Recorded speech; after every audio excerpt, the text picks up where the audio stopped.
Hello everyone. இன்னைக்கு நம்ம computer tomography தான் பார்க்க போகிறோம். இந்த கம்ப்யூட்டர் டோமோகிராஃபியை முத கண்டுபிடிச்சது காட்ஃப்ரே நியூபோல்ட் ஹான்ஸ்ஃபீல்டு. இவங்க நம்மளோட பாடியோட 3D இமேஜை உருவாக்குறதுக்கு இது யூஸ் பண்ணியிருக்காங்க.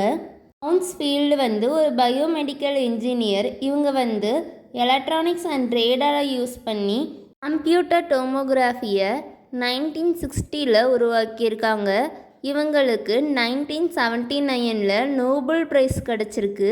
கம்போசிஷன் டோமோகிராஃபி இல்லாட்டி கம்ப்யூட்டர் டோமோகிராஃபி இது ஒரு மெடிக்கல் இமேஜிங் டெக்னிக். இது நம்ம பாடிக்குள்ளே என்னெல்லாம் இருக்குங்கிறத கண்டுபிடிக்கிறதுக்கு ஹெல்ப் பண்ணும்.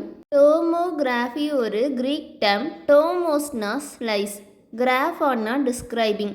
நம்மளோட பாடியை ஃபுல்லாக ஸ்கேன் பண்ணி ஒவ்வொரு ஸ்லைஸ்லையும் என்னென்ன டிஷ்யூஸ் இருக்குது அப்படிங்கிறத பார்க்குறது தான் டோமோகிராஃபி.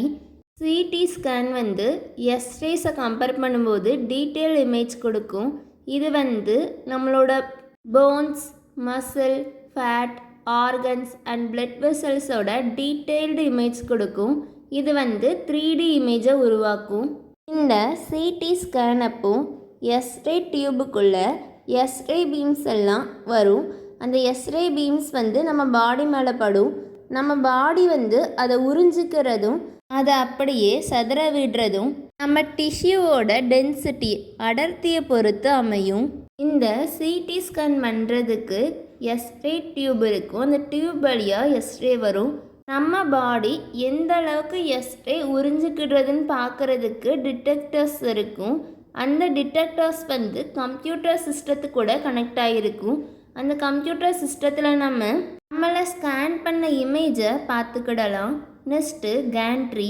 கேண்ட்ரிங்கிறது ஒரு சவர் மாதிரி அமைப்பு. அதுக்குள்ளே தான் பேஷண்ட் டேபிள் உள்ளே போயிட்டு வரும். இந்த கேண்ட்ரியில் தான் எஸ்ரே டியூப் அட்டாச் ஆகி இருக்கும். Next steps. First X-ray emission. CT scan எஸ்ரேயை வெளியே விடும். அது பேஷண்ட் பாடிக்குள்ளே போகும். இந்த எஸ்ரே நம்மளோட போன்ஸ், டிஷ்யூவெல்லாம் ஒவ்வொரு அளவை உறிஞ்சி வச்சுக்கும். Next step 2 detector measurement. இந்த டிடெக்டர் ஸ்கேனருக்கு ஆப்போசிட் சைடில் இருக்கும். இது எந்த அளவுக்கு எஸ்ரே நம்ம பாடி உறிஞ்சிருக்குங்கிறத மெஷர் பண்ணி கம்ப்யூட்டருக்கு சிக்னல் அனுப்பும். Next computer reconstruction. இது நம்ம டிடெக்டர் அனுப்பின டேட்டாவை வச்சு இமேஜை உருவாக்கும். இந்த இமேஜஸ் எல்லாம் கிராஸ் செக்ஷனல் ஸ்லைசஸாக இருக்கும். Next step 4 image creation. அந்த ஸ்லைசஸ் எல்லாம் ஒன்றா சேர்த்து ஒரு 3D இமேஜை உருவாக்கும். இந்த இமேஜை நம்ம ஜூம் பண்ணிக்கிடலாம், ரொட்டேட் பண்ணி பார்த்துக்கிடலாம். Next process of CT scan.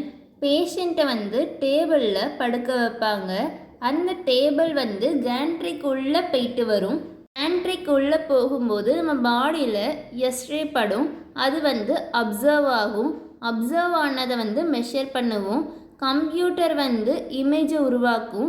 இமேஜை டாக்டர் அனலைஸ் பண்ணுவாங்க. இதுதான் ப்ராசஸ். ஸ்கேன் பண்ணுறதுக்கு முன்னாடி metal object, rings, earrings, classes, hair clips எல்லாம் கலட்டி வச்சிடணும்.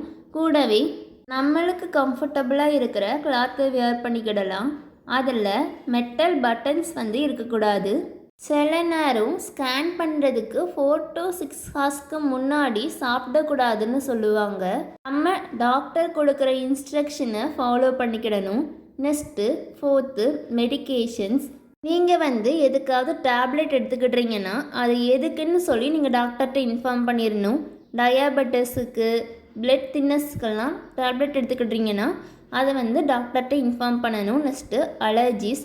உங்களுக்கு அயோடின் இல்லாட்டி வேறு ஏதாவது கெமிக்கலில் அலர்ஜி இருந்துச்சுன்னா அதை இன்ஃபார்ம் பண்ணணும். எதுக்குன்னா சில நேரம் இமேஜ் தெளிவாக தெரிகிறதுக்காக அந்த பார்ட்ஸ் ஆஃப் ஆர்கன் மேலே கான்ட்ராஸ்ட் ஏஜென்ட்டை அப்ளை பண்ணுவாங்க. அப்படி அப்ளை பண்ணுற இதுக்கு நம்மளுக்கு அலர்ஜியாக இருக்கக்கூடாதுல்ல, அதனால் முன்னாடியே இன்ஃபார்ம் பண்ணணும். நெக்ஸ்ட்டு டூரிங் த ஸ்கேன் நம்ம டேபிளில் படுத்துருக்கணும். அவங்க மூச்சு பிடிச்சு வைக்க சொல்லியிருந்தாங்கன்னா பிடிச்சு வச்சுருக்கணும். காமாக ரிலாக்ஸாக இருக்கணும். தேவைப்பட்டுச்சுன்னா அவங்க வந்து கான்ட்ராஸ்ட் ஏஜெண்ட்டை வந்து யூஸ் பண்ணுவாங்க. அது இன்ட்ராவெனமஸாக இருக்கும், நம்ம பாடிக்குள்ளே போகிறதா இருக்கும். நெக்ஸ்ட்டு ஸ்கேனிங் அப்போ டேபிள் வந்து மெதுவாக மூவ் பண்ணும், எஸ்ரே வந்து நம்மளை சுற்றி படும். நெக்ஸ்ட்டு சிடி ஸ்கேனோட யூசஸ் ஃபஸ்ட்டு எந்த அளவுக்கு அடிபட்டிருக்குங்கிறத கண்டுபிடிக்க உதவும். எக்ஸாம்பிள் ஹெட் ட்ராமானா அதிர்ச்சி, எந்த அளவுக்கு அதிர்ச்சிக்கு உள்ளாயிருக்குங்கிறத கண்டுபிடிக்க உதவும். பாடிக்குள்ளே எந்த அளவுக்கு அடிபட்டிருக்குன்னு கண்டுபிடிக்கிறதுக்கு உதவும். கேன்சர் வந்து எந்த ஸ்டேஜில் இருக்குங்கிறத கண்டுபிடிக்கிறதுக்கு உதவும். நிமோனியா, ஆப்சஸ் அதெல்லாம் கண்டுபிடிக்க உதவும். நிமோனியானா லங்கில் வர்ற இன்ஃபெக்ஷன், இது வந்து பாக்டீரியா ஃபங்கையால் வரும். ஆப்சஸ்ங்கிறது வந்து வீக்கம். நெக்ஸ்ட்டு வாஸ்குலர் டிசீஸை கண்டுபிடிக்கிறதுக்கு உதவும். நெக்ஸ்ட்டு ஆர்கன் டேமேஜை வந்து கண்டுபிடிக்கிறதுக்கு உதவும். நம்ம சிடி ஸ்கேனில் ஒரு பர்டிகுலர் ஆர்கனை கூட ஸ்கேன் பண்ணலாம். இப்போ பிரெயின்னா அதில் ஏதாவது அடிபட்டிருந்துச்சுன்னா, கட்டி இருந்துச்சுன்னா ஸ்கேன் பண்ணும்போது தெரிஞ்சிடும். Next lung cancer, pneumonia, cardiac condition எல்லாம் கண்டுபிடிக்கிறதுக்கு நம்ம செஸ்ட் ரீஜனை ஸ்கேன் பண்ணுவோம். கிட்னி, லிவர், பேங்க்ரியாட்டிக் டிசீஸ் எல்லாம் கண்டுபிடிக்கிறதுக்கு நம்ம அப்டமன் ரீஜனை ஸ்கேன் பண்ணுவோம். நெக்ஸ்ட்டு மஸ்குலோஸ்கெலிட்டல் ரீஜனை ஸ்கேன் பண்ணும்போது ஆத்ரெட்டிக்ஸ்ங்கிறது நம்ம ஜாயிண்டில் வர்ற வீக்கம். ஆஸ்டியோபோரோசிஸ் கண்டிஷன் அப்போ நம்ம போன் வந்து ரொம்ப வீக்காக ஈஸியாக உடையிற மாதிரி கண்டிஷனுக்கு போயிடும். இதெல்லாம் கண்டுபிடிக்கிறதுக்கு நம்ம மஸ்குலோஸ்கெலிட்டல் ரீஜனை ஸ்கேன் பண்ணுவோம். சிடி ஸ்கேன் வந்து ஏதோ ஒரு நோயை கண்டுபிடிக்கிறதுக்கு டயக்னோசிஸ்க்கு உதவும். நெக்ஸ்ட்டு இப்போது ஒரு நோய் இருக்குன்னா அது எந்த நிலமையில் இருக்குங்கிறத பார்த்து அதுக்கு ஏற்றாப்புல ட்ரீட்மெண்ட் பிளானிங்க்கு உதவும். நெக்ஸ்ட்டு ஒரு நோய் இருந்துச்சுன்னா அதை வந்து தொடர்ந்து மானிட்டர் பண்ண உதவும். அதை வச்சு ரிசர்ச் பண்ணுறதுக்கு உதவும். நெக்ஸ்ட்டு பேஷண்ட் கேருக்கு உதவும். சிடி ஸ்கேனோட பெனிஃபிட் என்னென்னா சீக்கிரம் ரிசல்ட் வந்துடும். இதுக்குன்னு நம்ம தனியாக எந்த ஒரு இன்ஸ்ட்ருமெண்ட்டும் பாடிக்குள்ளே செலுத்த வேண்டாம். ஹை குவாலிட்டியில் இமேஜ் கிடைக்கும். கரெக்டாக நம்ம எந்த நோயின்னு கண்டுபிடிச்சிடலாம். அதுக்கேற்ற மாதிரி நம்ம ட்ரீட்மெண்ட்டை பிளான் பண்ணிக்கிடலாம். சிடி ஸ்கேன் வந்து எல்லாரும் எடுக்கிற மாதிரி அஃபோர்டபுள் ரேட்டில் இருக்கும். ரேடியேஷன் இருக்காது. சிடி ஸ்கேன் எடுத்ததுக்கப்புறம் எந்த ஒரு ரேடியேஷனும் நம்மளோட பாடிக்குள்ளே இருக்காது. சைடு எஃபெக்ட் கிடையாது. Next types of CT scan. First contrast agent வந்து யூஸ் பண்ண மாட்டோம்.